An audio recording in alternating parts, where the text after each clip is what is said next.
Welcome to iPen Podcast, Interviews and Conversations.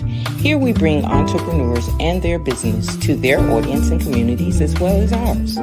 We welcome and connect with them to share who they are and what they do.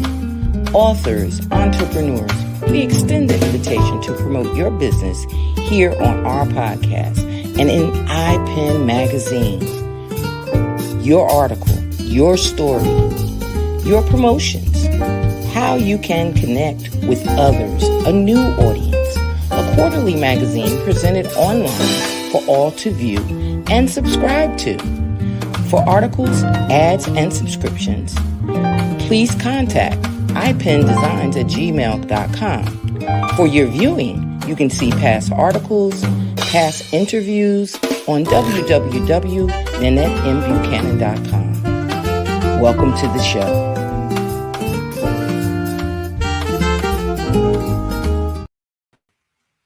Good evening. And to all my guests that normally join us on the weekends, or you look at us as we go into our replays and everything else, it's something strange when everything goes right. You notice that I didn't have to fumble with the buttons this time. So, you know, that it's something strange when something goes right. Unless Felice has beat me in the head enough to say, you got to push the button on the left, not the button on the right. So we're good. I just want you guys to know that in these troubled times, in these undeniable, turmoil that some of you may be in, we send our prayers. We send our prayers to each and every one of you that may be going through a struggle, each and every one of you that may be having some discord in what your norm is. Be patient with yourself. Be patient with what's going on. Don't hurry yourself into an anxiety attack. Don't hurry yourself into mental stress. Stay close to prayer. Stay close to your spiritual being. And as you well know, we don't preach any particular religion, but whatever your faith is, stay close to your faith. Because in these times, a lot of times that's what we need. We need to buckle down and stay close to our faith, because we don't know what other people do. So without further ado, I'm going to bring to the stage my partner in crime, the one, like I said, the one that covers all my mistakes and says, why'd you do it that way? I don't know. But hey, we're creatures of habit. So tonight may very well be one of the better shows because I didn't push the wrong buttons in the beginning. But I'm going to bring her to the stage. Felice, come on up, lady. How are you this evening? Welcome. Did you notice I was able to get all of it done without smooth going and no flim flam? All I can say to you is I'm getting better. Pays off. Yes, I'm getting better. So I want to know what you're doing, despite I want my props. I did the right thing. Well, you have all the props in the world. Yes. This is your baby, your vision, your dream. Yes. You really asked me to ride along, and I thank you. Thank you. I don't think I've thanked you. I haven't thanked you in a while. Well, I appreciate you. I am honored. I am blessed. I am grateful to be here with you again. Thank you for being here, because everybody needs I want the audience to know what a sounding board is. Yeah. Everybody assumes that a sounding board brings back a loud noise or a loud disruption or, some kind of reverberation. Mm-hmm. I think I said that right. Reverberation that may disrupt the onflow of what's going on. And I want to thank you for being the sounding board that just blends everything in. I want, because the thing is that when you're trying to make things work and you don't know how to make them work, you just know that you got this vision and you connect the dots for my vision. So I thank you very, very, very much. Yeah. Look, you connect the dots. So I want to thank you for being you. We're honored tonight, though, to have a special guest. She's a woman of vision. She's a woman who saw something that she thought was well deserved to give and to take a hold of. And we want to get into talking to her about that vision and that journey and how it came about, but more importantly, how important it is. Mhm. We did spend last month talking about the village, and we talked about how the village concept has always been the root for most African American families. Mhm. We come from that idea that the village is a part of our upbringing, and that the village is what gives us who we are. Yeah. And in some cases, the village also changes us because of the different trauma and different Mhm. things that are in the village that Yes. we keep behind closed doors. Mhm. And our guest tonight, I want you guys to really understand the depth of what some people are dealing with when we say that there's a disruption in the village. Yes. There's a problem that's been in the village for years, decades. And it's not a disruption where everyone speaks out and says you got to go. It's a Mhm. disruption that grew and has caused people to go through some turmoil. So without further ado, I'm not going to get into that because we're going to get into that Yeah. and talk to us. Have our conversation. How about that? Yeah, we're going to have our conversation and talk to her and ask her some of those questions because she handles that kind of stuff. And Yeah. so tonight's guest is Miss Sandra J. Wright. And we want to Yay. welcome her to the stage. We want to bring her to the stage. Miss Wright, how are you, my dear? How are you? Good evening. I am well. Thank you very much. Thank you so much for having me on. It Uh, is well, an we honor. appreciate you coming on. We appreciate the topic that we're going to be discussing. We want to take it slow, but we know that it's a tumultuous thing. You know, we don't want to rush into it, but we want to take it step by step. But it can get heavy. It can get real heavy. So we want to take it step by step. But we want you to be, the one to tell us, what we need to do with um with all of that. How do we need to add to that? How do we need to be the one to understand what it is that we're talking about? So what we normally do, let me just get this screen together because as you can I see, was I'm gonna pushing say, there you buttons. go, pushing buttons I'm again. pushing buttons again and it ain't working the way. Oh, there we go. There we go. There we go. So let me get this screen together. But what I want people to see and understand and to know is who is Sandra J. Wright. Now, I'm quite sure you noticed that I didn't introduce you. I just said what your name was and I Right. brought your beautiful presence to the screen and then tried to get the screen right. That's why. So don't y'all write no notes to me about get it together because I was trying to adjust it so you could see the beautiful woman that we have here tonight. So, Miss Wright, would you do us the honor of telling us who you are? Yes, ma'am. Sandra J. Wright. Uh, I am the firstborn of my generation. I am the firstborn to a then 16-year-old girl born on the island of Jamaica in the parish of Kingston. I migrated to the United States when I was 16 years old. I am the mother of a phenomenal 21-year-old woman who is blazing trails at Bethune-Cookman University. Mm, I am an advocate for girls, for human rights. I am an ordained minister of the gospel, Man. uh, mentor, child of God. And I'm just really honored to I'm humbled to do what God has called me to do. Mhm. Everything that I do, it was ordained, it was predestined before I was even born, before He chose that, 16-year-old girl to bring me into the world.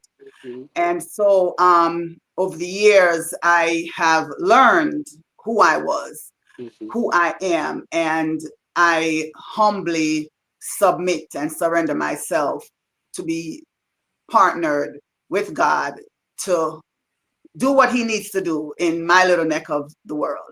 Yes. Mm-hmm. So I'm a warrior. Yes. Yes. I'm a Yes. warrior.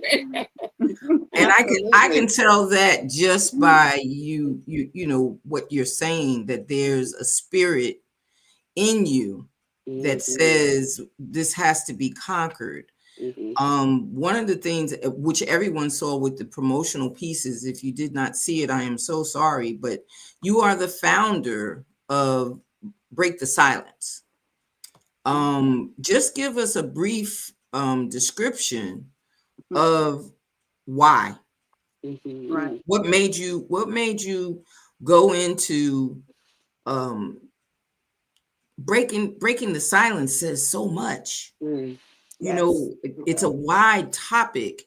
And in breaking the silence, it reminded me of being shattered, that there's so many splintered pieces to breaking the silence.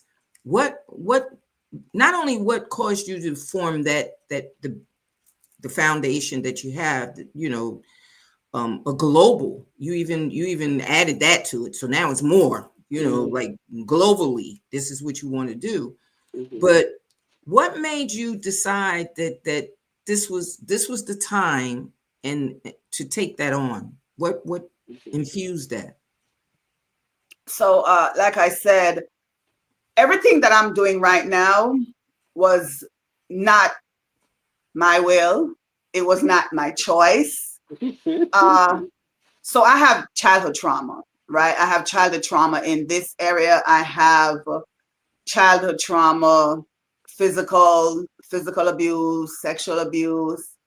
And in God, what I know is this: whatever we go through, it cannot go to waste if we surrender ourselves to God, right? Just like Joseph, when he said, what you meant for evil, God meant it for good, meaning God allowed it.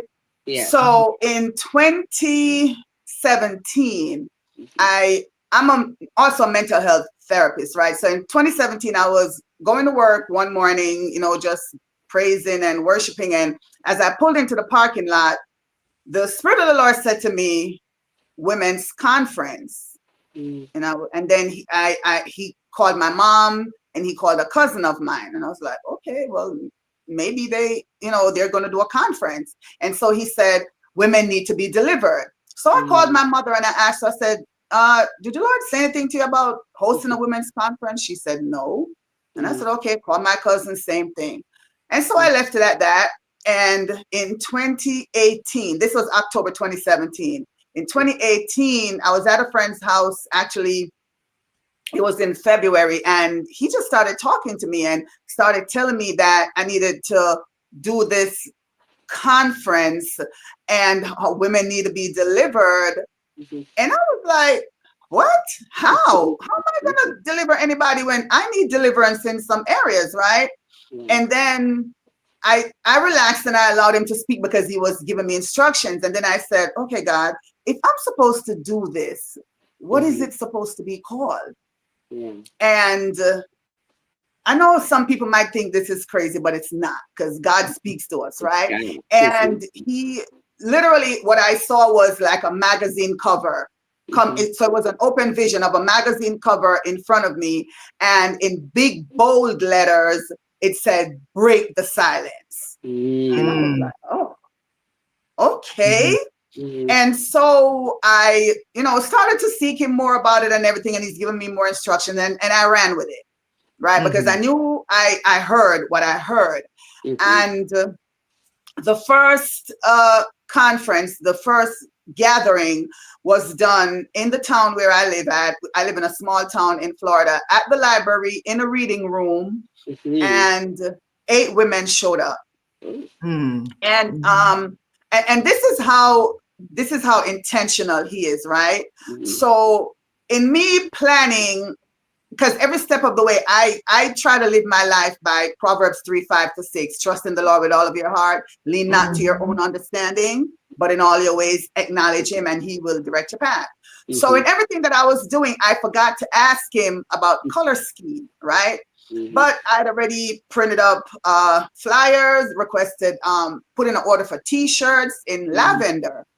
So when I stopped and reversed and I said, okay, God, I'm sorry, I didn't ask you what color. He said blue. And I was like, blue is the boys, right? And I was like, blue is the boys. This is a girl's thing. So I left my lavender. Ladies, every single woman who experienced childhood sexual abuse showed up to that conference in blue. It was 8 of them. 8 of them. The only person that didn't have blue on was myself and a friend of mine. And I was shocked, right? And so I had to repent because I'm like, God, I did not obey you. And so when I went and did the research, because I kind of knew it, but I forgot, because I'm big on researching colors and numbers in the spirit, you know, what it means biblically. And so blue represents healing. It represents the presence of the Holy Spirit, right? So he knew what he was telling me to do. And when I tell you, I saw God show up that day, and women who I had done ministry with, who I did not know had experienced this.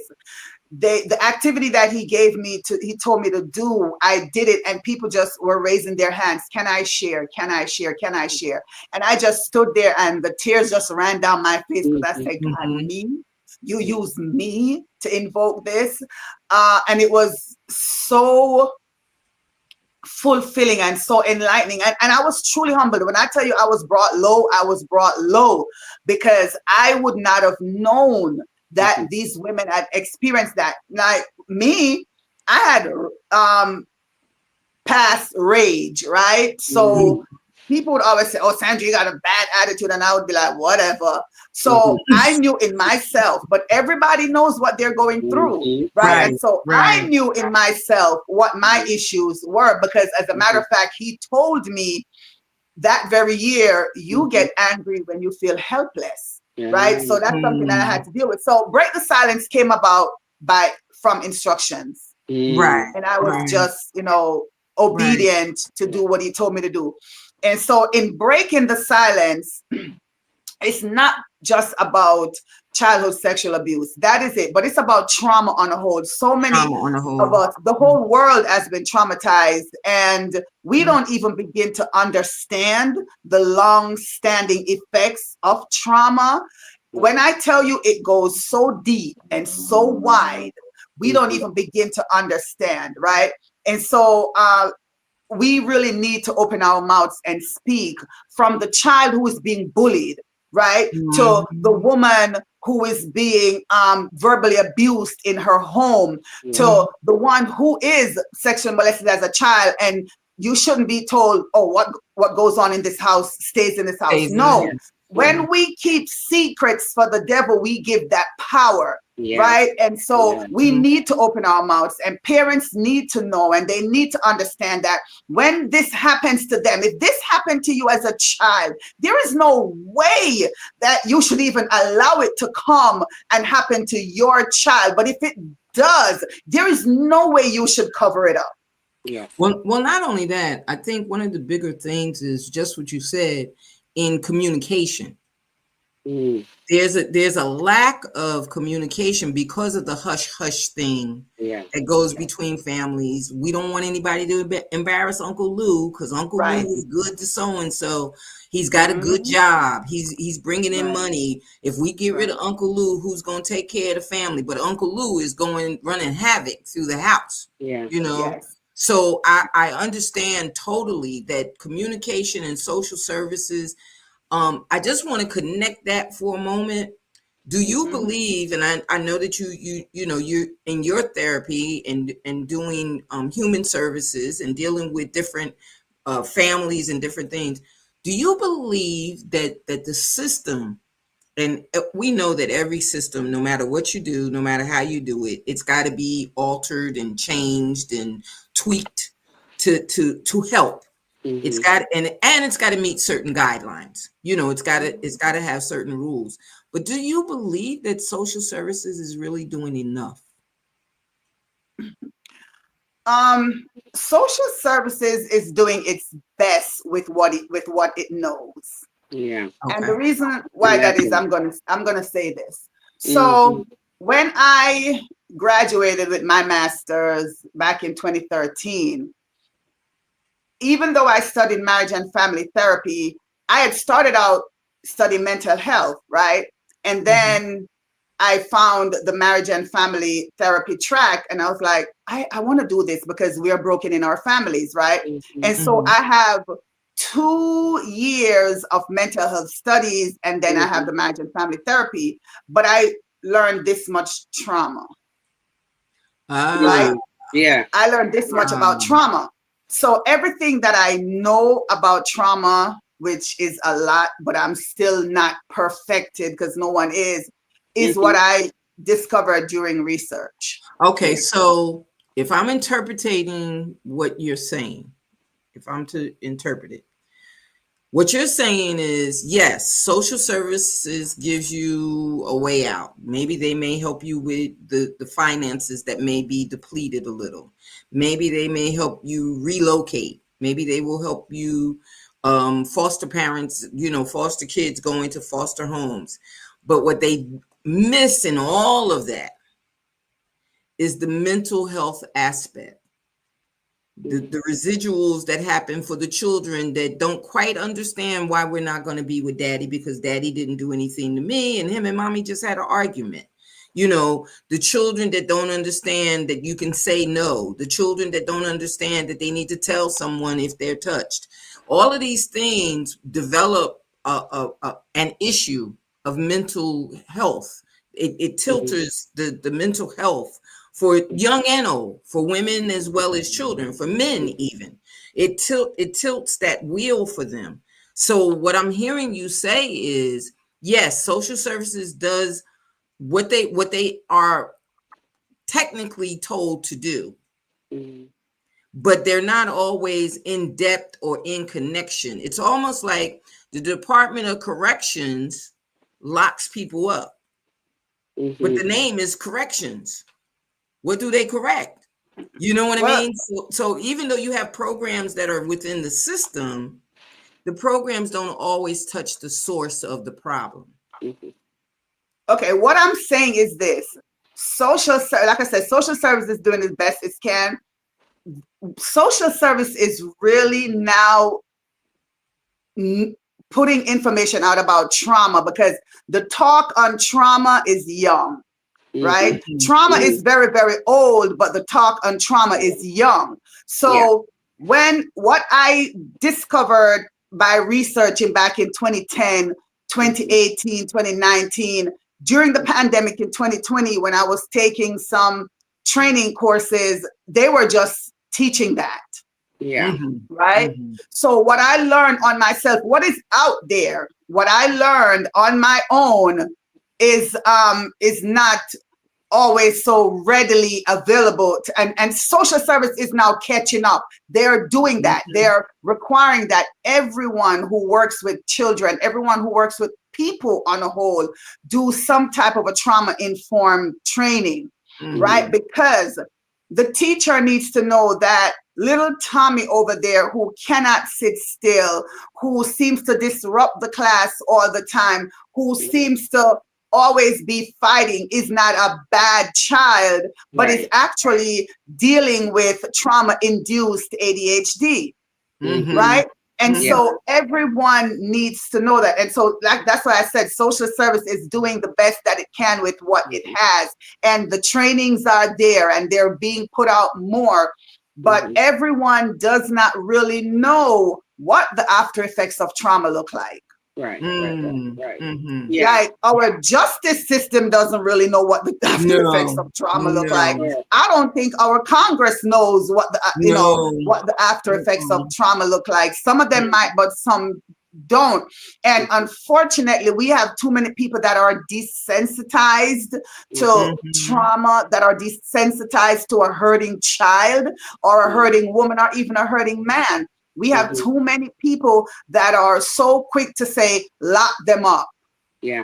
And you're right. You're Yeah. you're Yeah. absolutely Yeah. right, Yeah. because even after COVID, and it had nothing to do with sexual abuse or any type of abuse, here in North Carolina, they put on the news, I mean, for days, for, Mm-hmm. like at least a good week or 2 weeks, Mm-hmm. they kept putting on the news about the children returning to school and how they were saying that the children were returning to school, but they were different. They weren't responding to the same conditions. They weren't responding to the teachers. They weren't, but no one mentioned that some of these families have deep grief. During COVID, they lost people. They Yeah. lost a caregiver. Mhm. They lost a Yeah. grandmother. They Mm-hmm. lost Mhm. family members. Some people lost a whole family and had to be Yes. transitioned to another family. Yeah. They Yes. didn't take that aspect into Mm-hmm. account. They didn't even Mhm. look at that. So that's just Mm-hmm. on the surface of just an illness. That Yeah. has Right. nothing to do with the trauma that's preset or reset every time you go to a family gathering and that person is there. Yeah. Yes. Or every time you go, you try to go tell your mother or your father what went on, the fear overwhelms you and you don't say anything, Right. or that Right. you told and nobody really believes you, Nobody believes Mm-hmm. you. Right. or you go out to have a good time and someone assumes just because you have on what they think is provocative Mm-hmm. that they can, push themselves on you, Take or advantage. Yeah. that you're presenting yourself in that way. Mm-hmm. So Mhm. I'm taking it from the small to the great. If they Mm-hmm. didn't understand the little thing, Yeah. how well, let's go on. Let's just go on. Let's Yeah. just go on. Okay. So you mentioned the at-risk youth, that we have the youth that are at risk. Mm-hmm. How do we save them? Education. Mm-hmm. And by education, I mean we as the adults, we have to educate ourselves and then educate them, Mm-hmm. right? Okay. Children need to know that it's okay. One of the things I did with my daughter is I created a safe space, me, for Mm-hmm. her to be able to tell me anything and everything. Right. Yeah. Right. She's 21 years old and she still tells me everything. Mm-hmm. Some Yeah. things after she remembers it, right? Right. But Right. she Right. still does, Yeah. because I told her, she started talking at 10 months old, and I started telling her, Mm-hmm. you can come to mommy and tell me anything, Mm-hmm. right? Mhm. And so I created that space, and over the years I showed her, even if it was something that I wasn't pleased with, I Mm-hmm. showed her that I listened, Mm-hmm. and I gave her space to verbalize her voice, to verbalize her opinion, right? Mhm. And then we will deal with it from there. Mm-hmm. But we need to let children know that their voice matters. Yeah. So We need to. what are some of the things that you said your daughter start talking at 10 months? And She at was talking 10 at 10 months old. Yeah. right. And at 10 months, I had one of those too, one of those kind of children that just was Mm-hmm. chatty, chatty, chatty, chatty. And you're like, what? And then you understand that they're not just being chatty, they're actually saying words, they're Right. actually talking. So Yeah. at the younger age, and in your documents that you said you started a year old when you're starting to talk to them at age appropriate questions. What would be some of the questions that we ask a 1-year-old? What Okay. would be So some of the things that we tell somebody that young? I understand what we might have to tell the older ones, Mm-hmm. but as the baby, Mm-hmm. as the baby who understands? who So let me understands. tell you, what I did with mine was, I told her first and foremost about her body, right? Right. No Right. one is supposed to touch your private part. Yeah. No Mhm. one, except for mommy, when mommy is bathing you, I use specific, right? Or if mommy is cleaning you when you Yeah. go number one or Mhm. number two. Yeah. No one is supposed to put your hand on their private, right? Mhm. So I'm giving my 1-year-old specifics. Mm-hmm. I Mhm. gave her specifics. And if anyone touches you, you tell mommy. Yeah. You come to me Right. and you let me know. You tell Nana, who was the babysitter. I remember she was like 3, and one day I just randomly said, what would you do if someone, if you're walking down the road and someone jump out of a vehicle and try to grab you? She said, kick him in the shin and run. Right. Right. And she was only 3. So I armed her with information. When she asked me, I think she was like 2. I think she was 2 when she asked me, where do babies come from? I specifically told her I did not tell her anything about no stork. I told her, without being excessively graphic, I told her, when mommy and daddy love each other, right, they show it in a physical way. And, mommy gets a little, you get placed in mommy's tummy then, so to speak. And so she knew that babies come from out of our bodies, right? My mom heard me telling her, and she was like, because I was on the phone, and she was like, who are you talking to? And I said, and she was like, why? I said, why not? Right. Right. I said, why not? And so we need to know. I saw a TikTok video of a teacher in Africa somewhere with this song, teaching the children, this is my body. These are my private parts, and no one is supposed to touch me. And so we need to do that. Right. The Bible tells us, my people perish for lack of knowledge. Yeah. I'm just putting it out there. What you don't know can hurt you. Yeah, right. And so we need to let the children know, first and foremost, nobody's supposed to touch you. Nobody's supposed to let you touch them. Right. And if it happens, you need to tell someone. Yeah. Right. Now, what do you need to tell someone who you what do you think about, and that teacher, I've seen, I don't know if it's the same video, but I've seen similar videos that do the same thing. But what do you think about people from the outside? Because our children gain information from us. They gain information from, them going to school and their experience in school. If they're in extracurricular activities, they gain information from that, and they gain information from their little friends. Well, now with social media being so wide open and social media being their source to jump to, that's the thing, they jump to it. How do we set those healthy boundaries? How do we inform them? And I can remember my daughter going to school. I think she was in the 6th grade or the 7th grade or something like that. She wasn't ready for the transition at that time, but other girls were. They were already carrying a little purse and, carrying their little items with them. And she demanded that she have a purse because she didn't want anybody to know that she was not one of them. That she didn't have a purse, And I said, well, do you know what's in their purse? And she said, yeah, they show you what's in their purse. I said, so what are you going to do when they ask you to show you yours?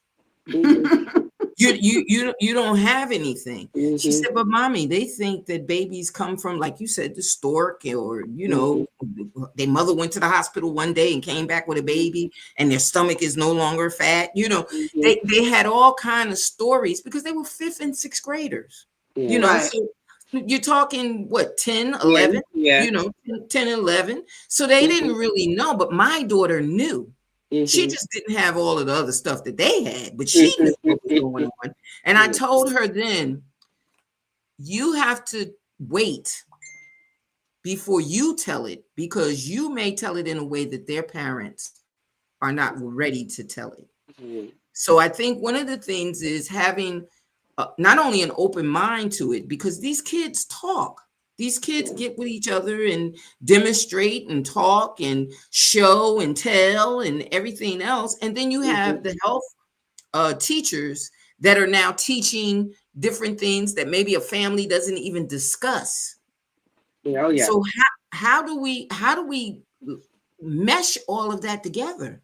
Let me tell you, it is the parents' responsibility to teach their children those things. Could you just say that one more time for the people in the back? The ones that on their cell phones, right? It is the parents' responsibility to teach their children all of that. By the time the school starts teaching it, your child should have already been educated by you. Right. Now, my question is this, right? when it's too early for that little pouch. Mhm. Right. When I have a Mhm. friend who her daughter started her cycle at age 7. Exactly. Age Exactly. 7, and that child didn't know. So what I did, I started praying real early and asking God, please don't let it come before she's 12, because Yeah. she's Right. not Right. ready. And it Yeah. was more that I was not ready. Right. Right. But Yeah. then I also prepared her. I think she was in 4th or 5th grade. I gave her Fourth, little fifth grade. pouch, right? Right. And it was a little pouch like this, and she had every little thing in it, and she carried it in her book bag. Luckily, it occurred when she was 12 and she was home, but she wasn't ignorant as to Yeah. what was Right. happening. Yeah. Exactly. Right? Just like how I wasn't ignorant, because my grandmother told me when my little headlights came on, she said, within a year, you And know, you're you're going to gonna be get your ready. cycle. And That's so right. when it came, I knew what it was. Yeah. Unlike my friends, when I was, Mhm. so in Jamaica, we go to high school real early, right? Mhm. We have an entrance examination. And if you're in the 3rd grade, which is 9 years old or 10, depending on your birthday, if Yeah. you take that exam and you pass it, guess what? Come September, you're going to high school. Wow. We start Oh, high school we start high school in the 7th grade, Wow. right? Wow. So when I was in the 7th grade, I was 12 years old. Mhm. And my friends at the time, I didn't even know they were older than me, who were like 13 and 14, they had Right. no clue what was Mhm. going on. Some of them thought they were dying. Some Yeah. of them Right. would even tell their mom, because they Yeah. thought their mom was going to, be upset. Yeah. And I had to have a little round table. I'll never forget it to the day I leave this earth. I had to call them. I said, come. Mhm. Let me tell Did you your what it mother is. not tell you this? Right. Yeah. And they were like, Right. no. I think Yeah. only 1 or 2 people said yes. And I said, this is what's going on at Right. 12 years old. Wow. Because by So now then- I'm a veteran. I was Yeah. already in. Right. So then if they don't know, and curiosity is on both sides of the spectrum. It's with the Mhm. boys and the girls, because the body is changing. They're wondering where they're getting all of these feelings and emotions from. Not so much about I like him and he likes me, but the body is responding to different things. Their body is changing. When we say that we want to show them healthy boundaries, we Mhm. want to show them what it is. This can diminish some of the questions that they may have when someone else wants to invade that. When someone else Absolutely. wants to just look. I could remember boys used to say, let me just see it. That was like a big thing. Let me just see it. And some of the girls would be like, well, I just showed it to him. No, why would you just show him? But like you said, showing healthy boundaries. Why would you even just show it? Because it's okay to say no. Right. Yeah. It's okay to tell Uncle so and so I'm not sitting on your lap. Right. But exactly. And more importantly, I'm not just that it's okay, it's the right thing to say. It's the right thing. Because again, it's like then you give them the choice. Well, if you don't want to say no, but it's okay if you do say no. No, it needs to be that the right thing to say is that it is no, and that an adult should never, present push this that kind on of you. thing to you. Push And that it on has to you. be that kind of education. And I was thinking of when you said earlier about Uncle Lou, I think you said. Yeah, I said Uncle Lou. And Uncle Lou is taking care of the family. And then we need to understand that no, Uncle Lou is destroying the family and we're allowing it, because Uncle Lou is not taking care of the family. And I know what you mean by a financial means or being a provider of something else, but no, he's doing trading. He's taking, allowing that to give him permission to do this and say, okay, you won't tell because it's at the expense of something that I provide for the family. Well, when you look at it, and if we take the really hard look at that, is no, you are destroying the family because you may be financially contributing on this day, but what you're doing is wrecking generations to come with your actions, right? So we need to really make sure that the taking care of is put into the right context. And then one of the other things I just wanted to say quickly about this conversation, and I love it. And thank you, Miss Sandra, for doing what you're doing, being an advocate, because of course we don't have enough. We just don't. And yes, it is incumbent upon each of us, whether we're a parent or not, but as that village, Nanette, as we talked about, being that village. Being in that village. Yeah, that we have an obligation. And I'm sitting back listening to all of this is because, no, I was not given the talk, and then this thing happened, and I'm just like, what the heck happened to me? And yes, with my daughter, I think at one point before she got of age, or before, her cycle came, I think I was watching an episode of The Cosby Show at that time. And they sell, and the mother, Felicia Rashad, I think it was Rudy, or maybe it was Vanessa, and it was her time. And they had this episode about that. And they went and celebrated, her becoming a woman. And it was a celebration, as really as it should be, of an honoring. It's not, let's celebrate, but it's an honoring that your body is maturing and it is functioning in the way that God designed it, and nobody else. Right. So I took that as a lesson for me that, in preparation for my daughter to break the myth of it being a, this event. This woe is me. Yeah, this trauma. Because that's trauma in itself. That's happening, right? It's to honor it. And, we did that in a way. And understand the value of your body. Understand the value of who you are. Understand. That was one of the things that I preached to my daughter and the girls that I wound up mentoring or coaching or whatever. Understand the value of your body. Your body is a temple. And if it's going to be a temple, that means that no one comes in and disrupts a temple. No one comes in and takes what they want from a temple. No one comes in and destroys, even with physical violence and the things that we as women have seen. And this is not to negate from the men who have been in molestation, or the men that have been in domestic violence situations either.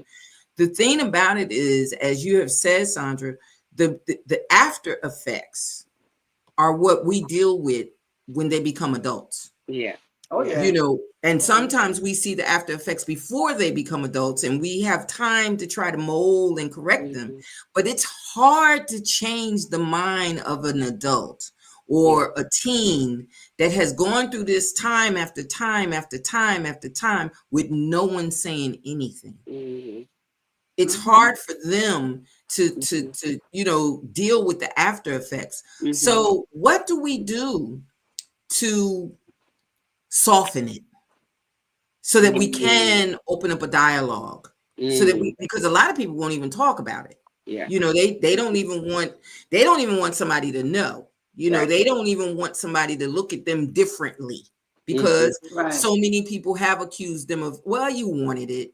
Well, you did this. Well, you did. So what do we do with the after effects? Because the trauma I look at mental health, especially when it's negative.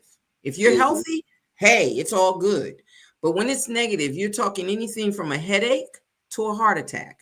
You're talking anything from being having physical pain to having a stroke.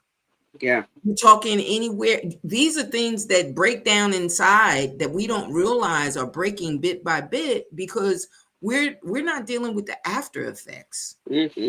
So how do we deal with the after effects? So I had something and I forgot to send it to you. So the after effects, they start right away, right? It starts in childhood. And they show up in learning, right? We have learning disabilities. A lot of children, a vast amount of children who are diagnosed with ADHD does not have true ADHD. They have what is called trauma-induced ADHD, right? Because there's certain behaviors that trauma causes the symptoms, right? You have learning issues. You have emotional dysregulation. You can have memory issues. Remember how they used to say, oh, girls aren't good at math? Yeah. Well, that's a lie. But the reason why it seemed like girls weren't good at math is because a lot of little girls were sexually molested. And whenever you are, not everyone it doesn't happen to, but some girls, a vast amount of girls develop an issue with mathematics because that side of the brain that computes math has been affected, right? It can cause long-term adult onset illnesses like diabetes and lupus and what they call fibromyalgia, which is a psychosomatic illness, right? So there is so many things. And drug and alcohol use, right? Because they're trying to numb the pain. They're trying to forget. So they go to hard drugs. Wherever you see hard drugs being used, there is some type of abuse there, right? And so it manifests in every area of our life. It can manifest in how you deal with your own children, right? It manifests in how you talk. Okay, fine. Let's say that you don't have you're not dealing with drugs, and it can manifest in promiscuity, right? But so let's say you're not promiscuous and you did everything right even after that, and you get married and you're very disrespectful and dishonorable to your husband. Hello. That's the trauma manifesting right there. So it manifests in every single area. Each person needs to know what their symptoms are. Like I said, for me, it was rage, right? I would go from 0 to rage. And I did not know why.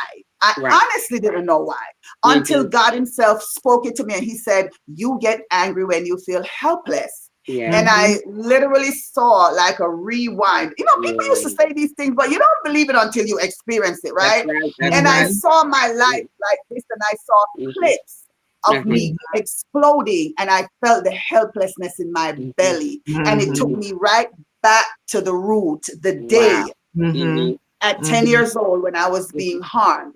And so each of us has to know what it is, what is my trigger. And some people have more than one triggers, right? Some people have more than one triggers. So people have to know, and the conversation needs to be had. So fathers don't realize what they do when they leave the homes, but that's another rabbit hole I'm not gonna go down to. That's that's a legacy of slavery, but I'm not gonna go down there.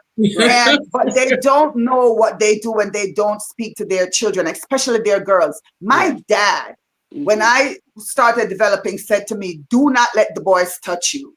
Do not let them touch you, because all boys want is sex. Listen, I had the world's best daddy. He gave it to me straight. So when they were, and it's not like they didn't try. It's not like they didn't try. But I knew what you wanted, and I had the mouth for it back then. So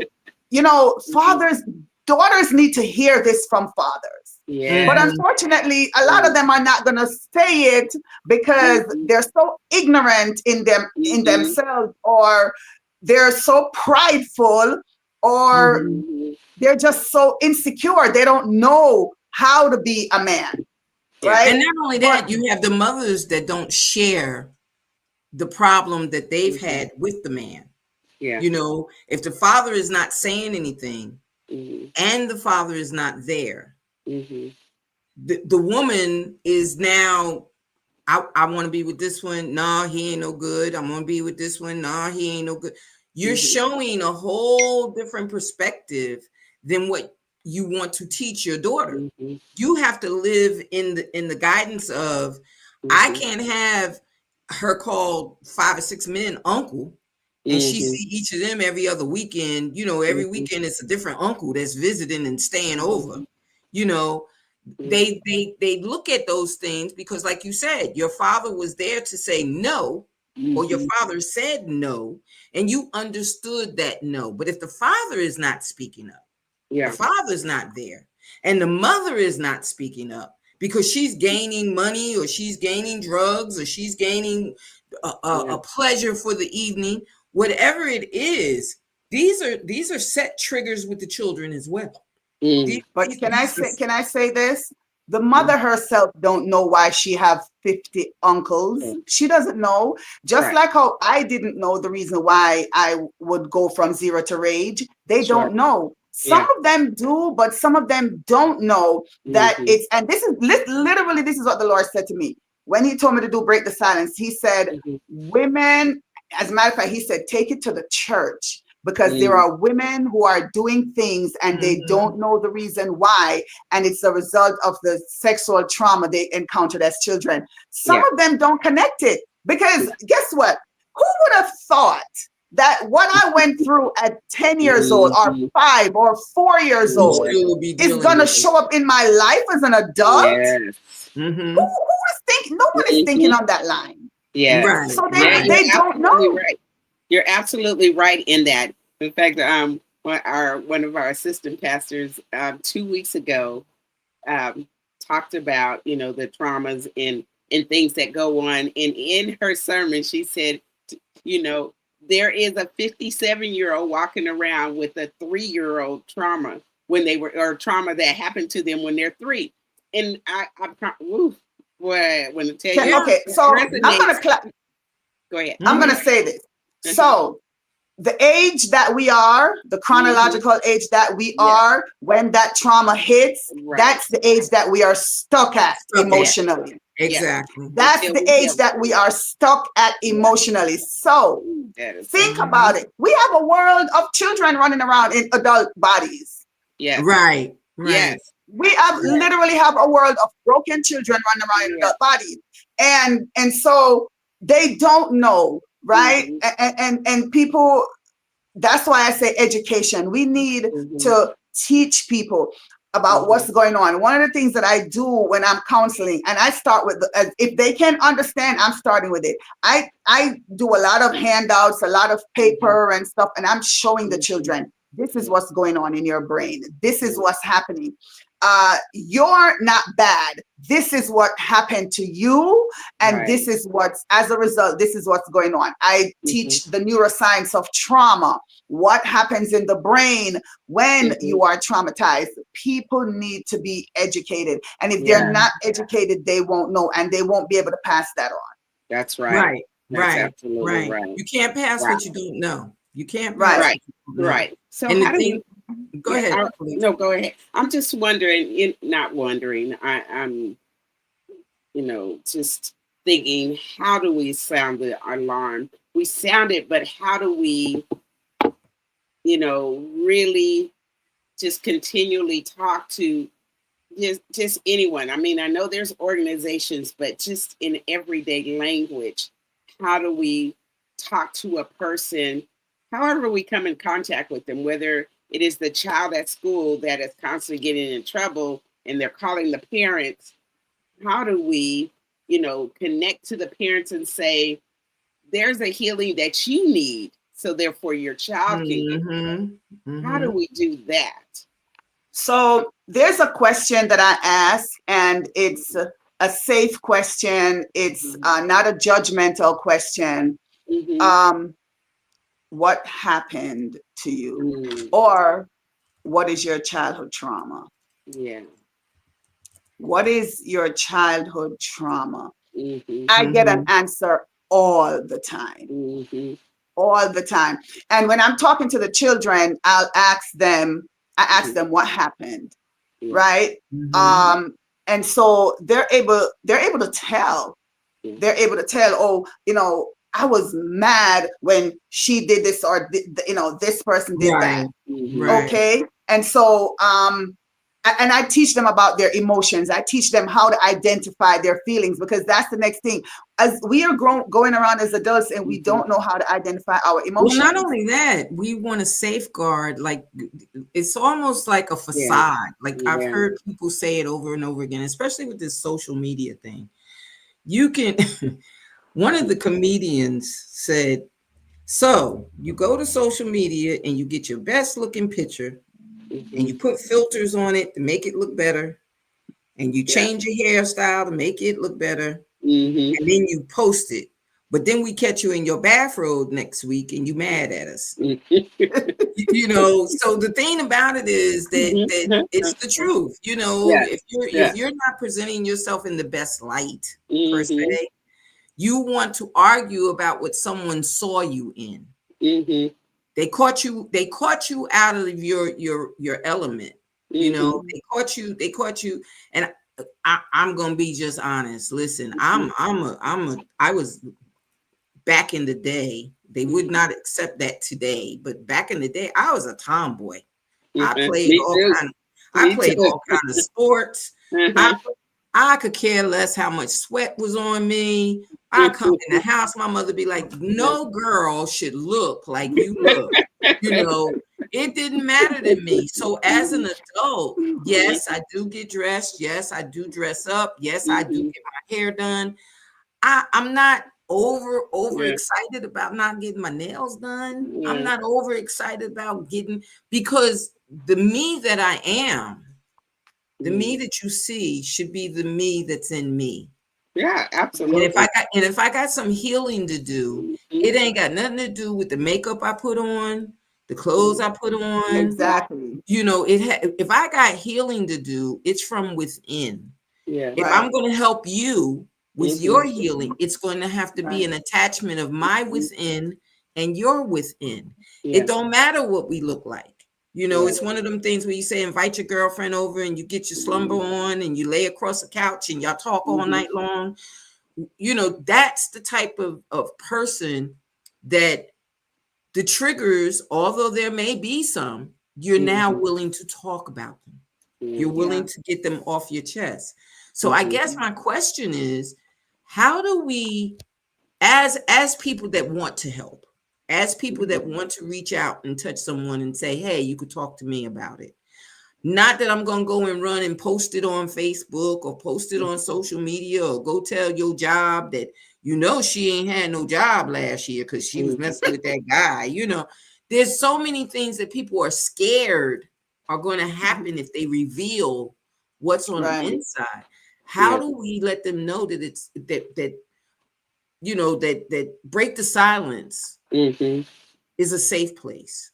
You know, your church should even be a safe place, but you've heard people say that that's not a safe place. It's not, right? You know, you've heard people say that the doctor is not a safe place. Going back to the family and confronting the family is not a safe place. So where do they find a safe place, or how do we present ourselves to say, or for anyone that's listening, watching, or whatever, how do we say, you know, hey, here's a safe place. Here's a place where you could do more building than destroying. How do we get that across?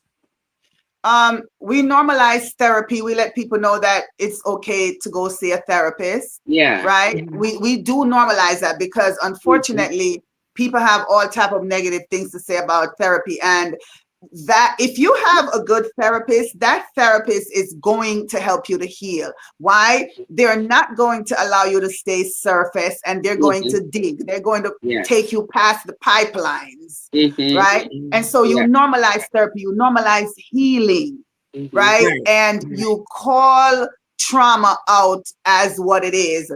It's not I am beating you with an electric cord and that's discipline. It's not I'm hitting you with a broomstick and that's discipline. No, that's abuse, right? It's not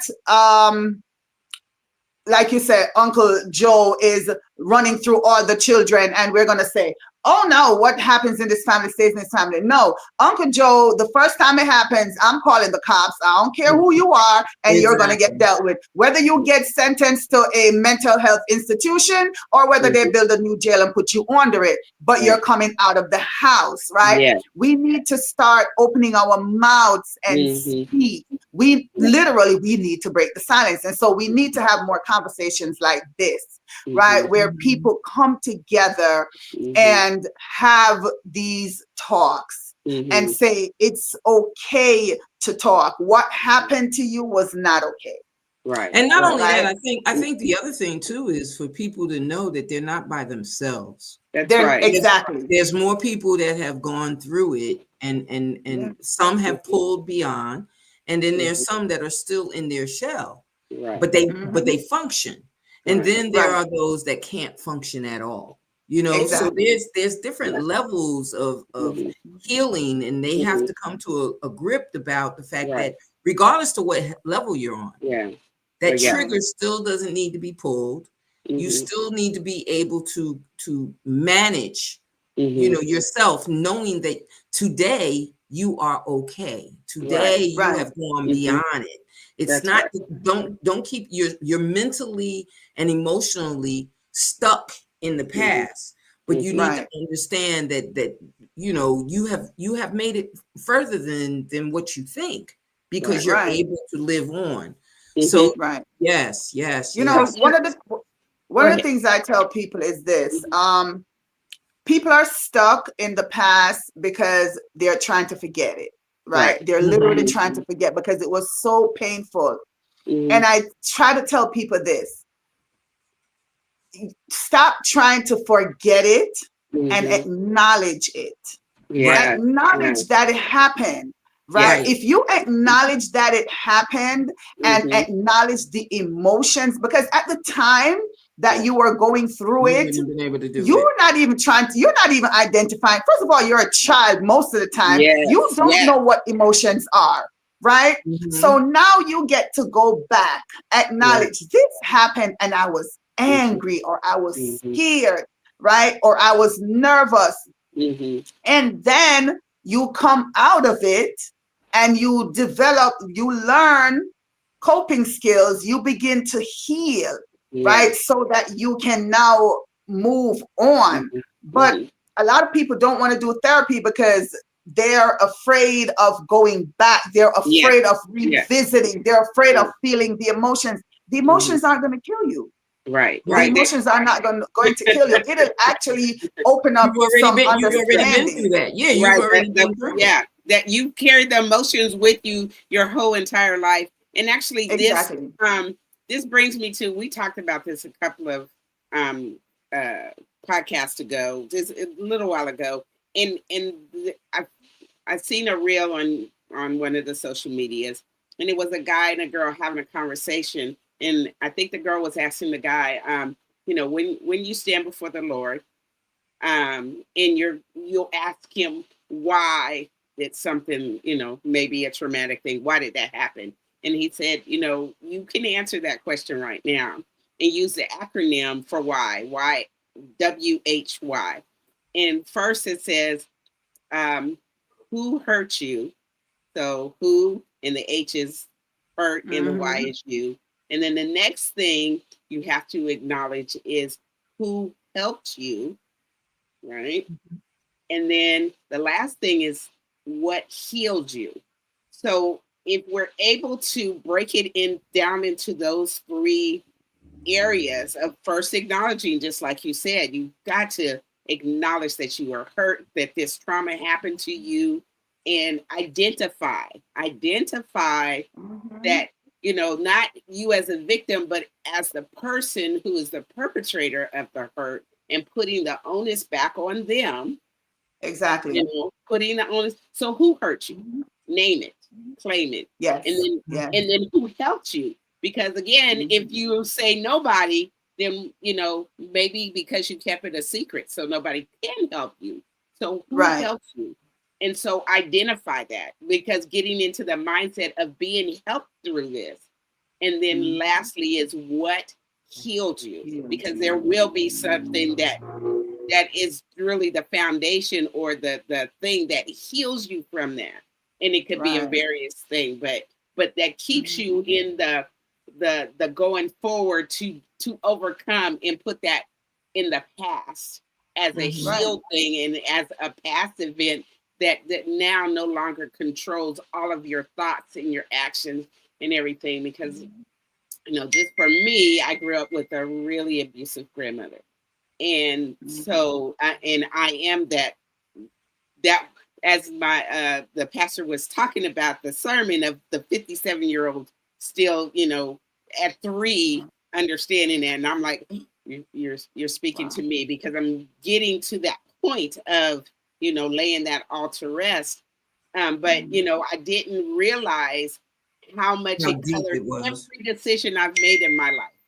Every Mhm. decision has been made by that trauma, you know. But not only that, the other thing to that is too that we have to realize that whatever surrounds you, if the person cannot find someone, they got to step beyond that circle. Yeah. Exactly. If I'm in Yeah. my home and no one's listening, I gotta be willing to step beyond that circle to say help me. Right.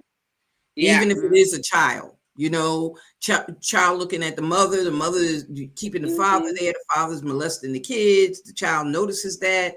There may be one kid that the child doesn't touch. Yeah. But that child still, it has the residual effects of what he or she sees as well.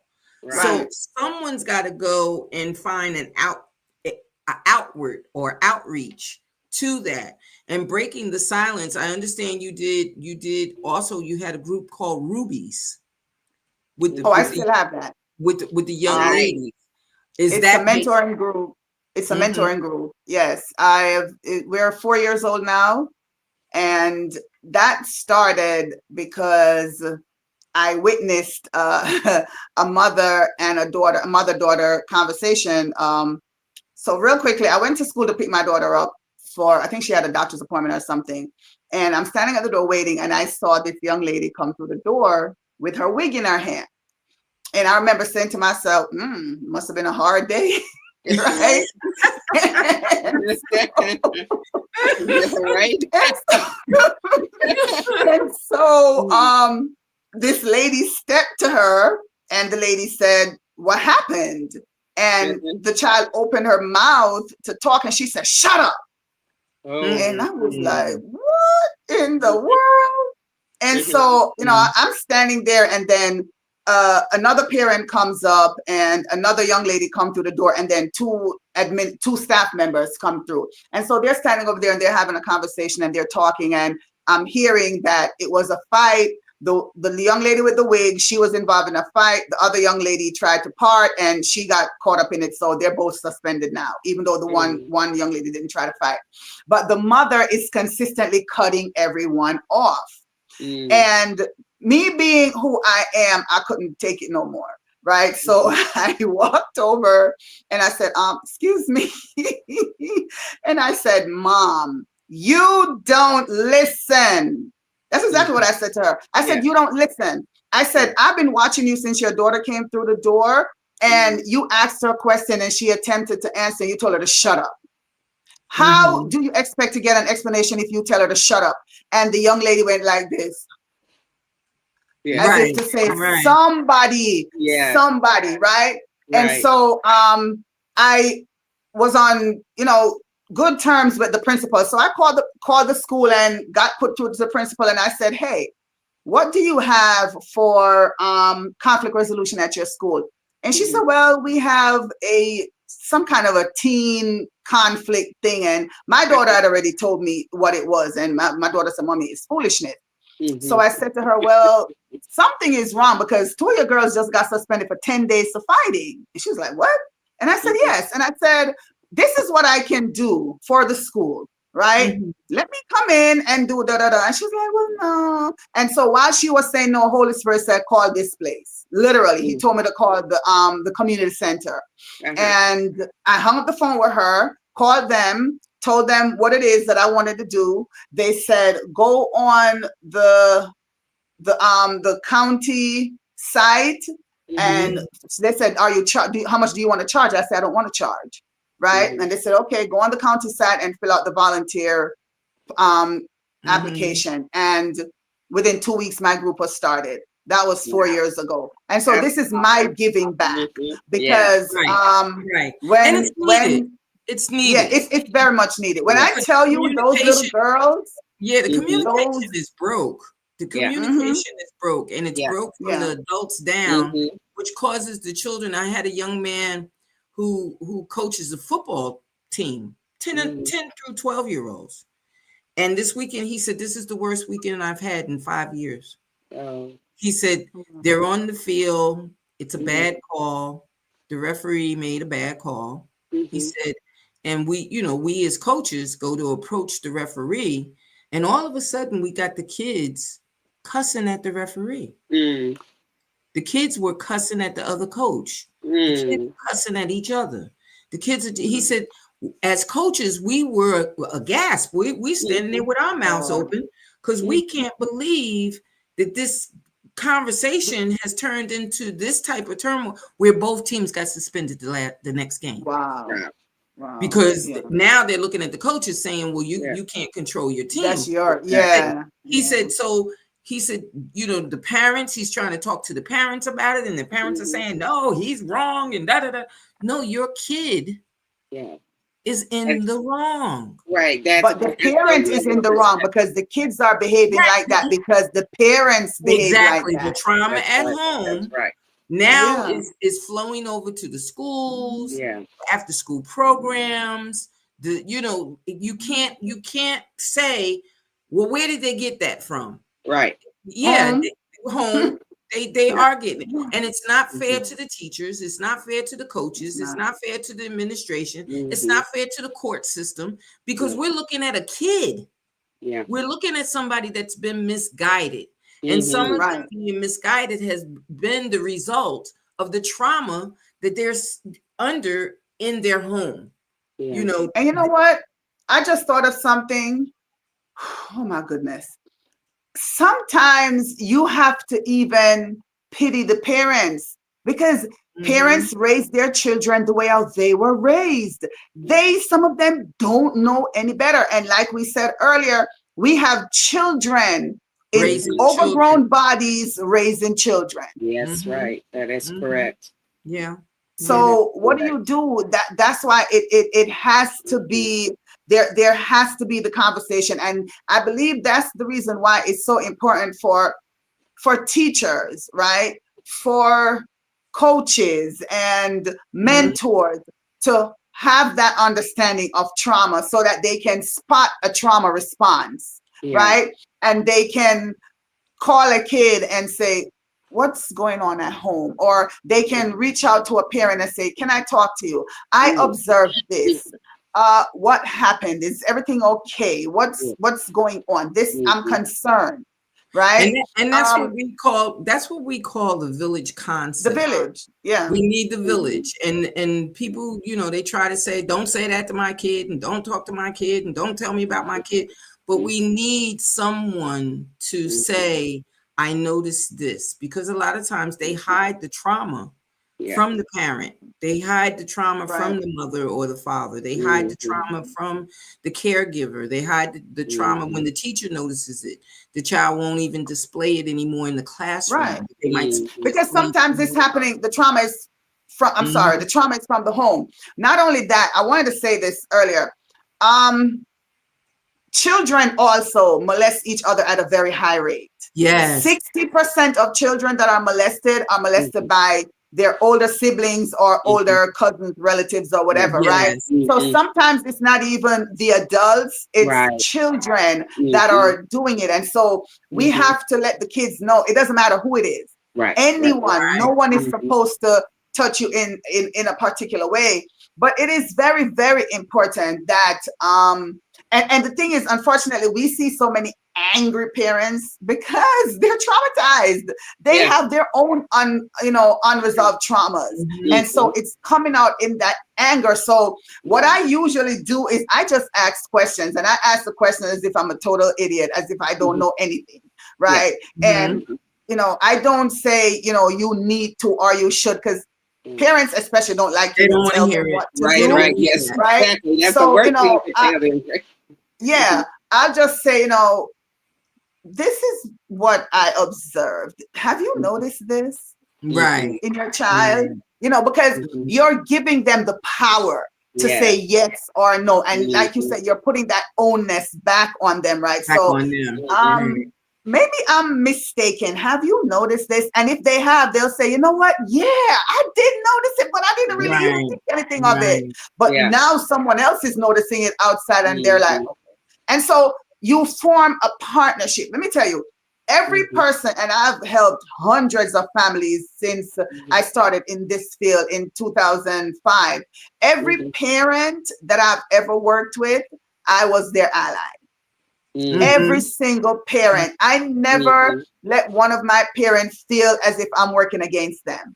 Right? Even if when I went into the home, because especially back in when I was in Jersey, sometimes they would think that we're coming to take their kids, right? Because the referrals would come through Child Protective Services. But once I got into that home, I made that parent very comfortable knowing that I am on your side and I'm on your child's side. Right? And that's what we have to do. And one of the things, before we wrap it up, I wanted to just say this. We have to be careful of the manipulation. Not only the manipulation from the children, but the manipulation from the parents. And sometimes the manipulation comes from the person that is doing the abusing. Sometimes the manipulation is that they're telling you, oh, well, Miss Wright, you are so right that yes, I noticed that too. And they're the very one that's doing the abuse, you know, and then of course they grab that the is kid. true. Grab the kid by the collar and tell him, shut up. You told Miss Wright this, you told Miss, you know what I'm saying? So we have to be alert to when things are brought to us, what we see, what we don't see. We have to, you know, reflect on it as well. But also, like you said, form these allies in the community. Form these things in the community. One of the things that we've been strong on since September has been the community is a village, and you have to use how to use. Back in the day, they used each villager for what they had, whatever skills they had. If you had someone that dealt with the horses, you went to him to get your horse, you know, shoed and everything else. You didn't do it. If you needed someone that could cook, you go to them and find out, well, what's your harvest? If you needed, you know, we've got to get back to the concept of you as an educator in this, you as a family services and marriage and family therapist, you would be the person that I would have to come to. Stop trying to think that we can handle it on our own.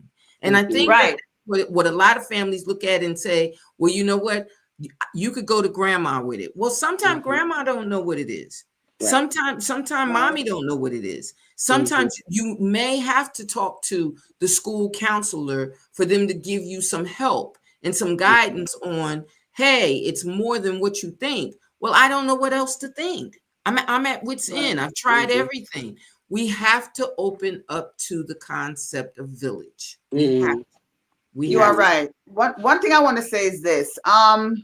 And I understand where you're coming from, where you says that, you know, some parents can be manipulative, but this is the reason why and I know everyone doesn't have it, but everyone needs to be discerning, right? And everyone needs to understand. So for instance, you guys, have you ever heard of Munchausen by proxy?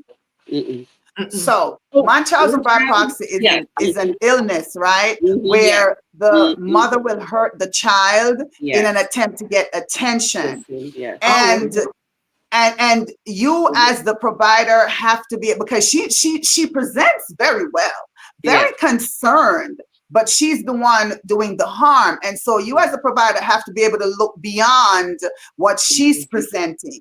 Right. And so we still, because sometimes removing the children is not the way to go. Right. Sometimes we have to work with that adult to get their trauma resolved. Right. And so we can't go in with guns blazing, no matter what it is that we're seeing. Sometimes it may very well mean, okay, do you have a family member who can take care of this child for a while you deal with what you need to deal with? Sometimes that's what it looks like. And even if they're manipulative, I'll tell you this, people manipulate because they feel like they have no other choice. That's right. Right. That's what I really believe. Because they feel, even the narcissists, they manipulate because you know, they feel like this is the only way I can get by. Right. But if people are given the means and given the ears and shown the empathy and the understanding that we're here to help you. Yeah, they might, you know, be resisting at first, but if you show that we're not going anywhere. We're really here to help you. I believe that they will accept the help. And that's a family that can change. Now, if there is like blatant abuse and all of that, yes, by all means, By all right? means, right. By all means. But sometimes it's just little things like communication. Really. Sometimes it's really just little things like communication. Stop yelling and screaming at your kids. My daughter told me, she was like 12 or so. She's like, Mommy, when you yell, all I hear is wah, wah, wah. Yeah. I shut you out. Right? She said, I shut you out. So they're not listening. They don't hear us. If they share something with you and then when you get mad, you throw it back in their face. Do you think they're really they're not gonna talk to you? So sometimes it's just little things like that, right? And a lack of communication can destroy a family. It can destroy a family. And sometimes parents just really need to know, listen, give your child that safe space. Show them that you care. Show them that you are interested in what they have to say. Right? And give them the guidance. You guys figure it out together. Stop yelling and screaming and being your mother. Right. Or being what you think is a mother. So being their mother. Their mother. Like, How would one get in touch with you? Your organization, or how would they reconnect with you if they had further questions after this show? So right now, like I told you, I took my website down because I'm trying to restructure something. So what is my email? I'm on social media. I'm on Facebook at Break the Silence Global. I am on YouTube, but YouTube, it's my channel is called Beauty for Ashes with Sandra. And I am on Instagram at Break the Silence Global. So they can definitely get to me. You know, they can send me a direct message. Don't really want to put my personal email out there. Actually, no, wait a minute. No, there is an email. I have Break the Silence Conference 19@gmail. So people can definitely reach out to me there. Okay. Well, we want to thank you, but Felice has her I do the open question, and she puts you on the fire with the ending question. Well, but I have 2 quick questions because you just mentioned your conference. Are you still doing your conferences? I haven't. The last conference was done 4 years ago. It was a men's conference in 2021. Okay. I've been seeking the Lord as to if I'm supposed to do a conference. I was supposed to do a new conference, but it wasn't the Break the Silence. It was the Beauty for Ashes. So it was kind of, yes, they were broken. Yes, they've been rejected and they've been hurt, but I'm restoring them kind of thing. And the person who I was supposed to do it with, she got ill and she's really ill. And so just really seeking the Lord as to what to do. But in the meantime, I do have some other projects that I'm working on behind the scenes. And for right now, what I do consistently is the mentoring group. Every Friday, I meet with my girls and we have discussions and activities and things like that. Yeah. Okay. That's wonderful. And a great segue into my question. First, thank you. And Annette, once again, just, again, you have the blessings and the angel is guiding you for getting us the guest on this show. So Miss Sandra, I thank you so much for being here. And I was enlightened and I'm standing in awe of the work that you do because it is so needed. So thank you for using your gifts that God has given you to make this world a better place. So in all of that, and you're giving. So we always ask the question because this is a community where we help one another and we celebrate all of your gift giving. But we want to know, what do you do to fill your cup to make sure that you don't empty yourself out in all the things that you do and all the people you help? So tell us what you do to fill your cup. To be honest with you, these days, I don't. Okay, so for me, staying really connected to God, right? So and it may sound cheesy, but it is what I do. I'm an introvert, so I really don't like going out to eat, and I don't like going out in crowds and stuff. So I stay home. And how I fill me up, I do a lot of worship. I love African movies. That's why I watch. I watch a lot of African movies. I love it. The good ones, good ones. The good ones. So I watch a lot of movies. I'm a movie buff. I watch a lot of movies. I listen to a lot of teachings, a lot of sermons. The Bible says, study to show yourself approved, right? Yes. And I just enjoy my own time. My daughter is not in the house. She's in school. Thank you, Jesus. So I get the house to myself. I get the house to myself. And if I feel like going out, sometimes I'll go to the movies or, but I am go up there in age. I look younger than I am, but I'm in my late 50s, and you're still a baby. I know that. What? Yeah. But I don't care for. I'm one of the Gen X. We don't care. I don't really care for what's going on outside so much. So no, seriously. When I stay at home and I just rejuvenate, it just does me well. And like I said, I have a lot of stuff churning in my head that I'm working on. So yeah, but no, get my hair done. I get my. I do at home facials. I do my hair. I do my pedi. I exercise. So And the beauty of filling your cup is that it's your cup. You get to fill it however you want. Exactly. It is your feeling, not anybody else's. So make no apologies for what you do and how you do it, because it's your cup.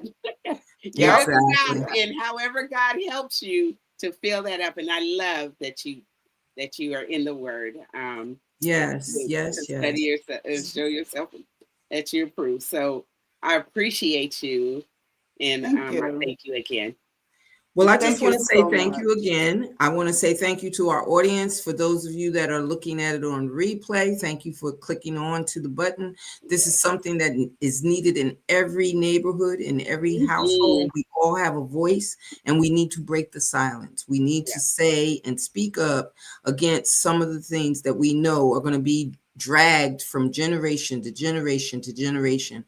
Let's break it now. Let's speak up on it now, so that we don't have these problems in the next 2 or 3 generations, that they can understand that someone thought enough about them to say stop. Someone did. So I want to say good night to everyone, and thank you again, Miss Wright, for your presentation. It's been a beautiful, beautiful, beautiful. We went over again, so it's a beautiful night. Beautiful night. Good one. That's good night, ladies. Yes, Thank good you night. for having me. We appreciate you. Good night, everyone. Thank you again for joining us. Good night, yes, everyone. Good night.